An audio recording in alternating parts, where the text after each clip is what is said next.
Okay,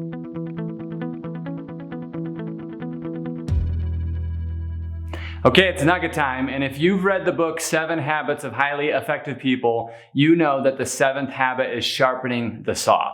This is a very important habit to any top performer in any field. My question to you is, what are you doing to sharpen your saw, especially during the slower times of business like right now? I've had a lot of calls and Zoom meetings in the last month, and you can tell the difference right away as to whether you're talking to someone that is taking the time to sharpen their saw or if you're talking to someone that is not.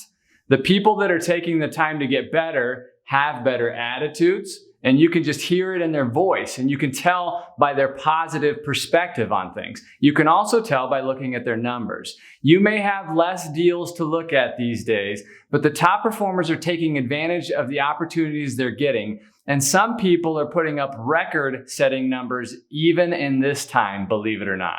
So my challenge to you is take some of your extra free time and get better at your craft. We all have room to improve in certain areas, and this is a great opportunity to be able to do that. Here are a few suggestions for you F&I managers out there that you can look into doing. 1, read the book by Brian Tracy called No Excuses. This is a great book to give anyone in sales a ton of areas that they can work on to sharpen their saw. Next, take advantage of all the tools that we offer to you. For example, get into our LMS and utilize all of our training videos. If you need access, get a hold of us. We have a ton of great content and tools in there. You could brush up on all your product knowledge by watching all of our product trading videos. You could watch our revised presentation training, which is based on what all top performers are doing today. Brett and Angie just finished it, and it's killer stuff.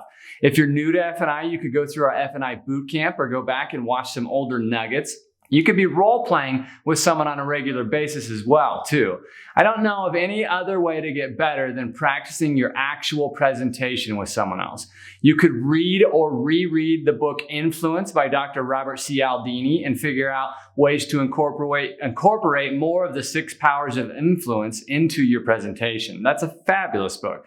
I especially see top performers using a lot more social proof than others, so that's an area you could focus in on. You could hop onto our website and check out the top 5 dealers on a rolling 12-month average to see areas that you may want to put more focus into. You could call all of your claims customers and meet with your service department to go over ROs so that you have a better arsenal of stories to share with your customers. You could put some extra focus into your weekly sales training meetings. There's a lot of topics to go over now, especially with the factory incentivized stuff. You could master Vision Touch or e-contracting if you haven't yet. You could focus on your objection log, which I'll talk about in the next nugget. Come up with a few new jokes or funny lines to add to your presentation.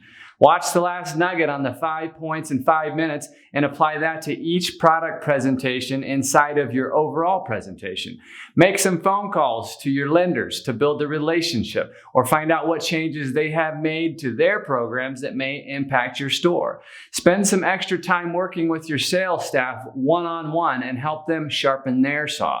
It could be with sales training, how to endorse service contracts, how to set up the dealership financing, or a whole host of other important topics. We have some nuggets designed specifically to help you with these topics and your sales staff. The last few ideas I will give you are some questions you could ask yourself and think about.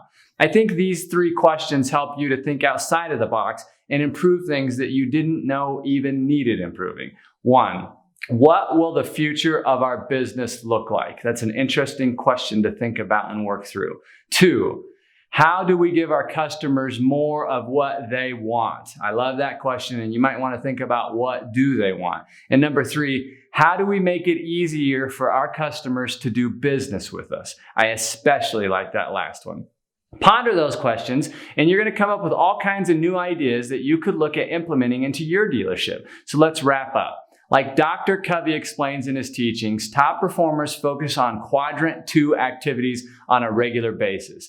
These are the activities that are important but not urgent. The things that sharpen your saw. The things we normally don't get enough time to do because it's so busy. So take some time to sharpen your saw. Take a few things from my list or come up with some on your own, but take time to enhance your skill set when times are a little slower. You'll be glad you did when things get busy again. So a quick book recommendation, since this book was all about this video was all about Dr. Stephen Covey and his book, The 7 Habits of Highly Effective People. I recommend you go read that if you haven't. It's fantastic. So go get a little bit better and have a great week.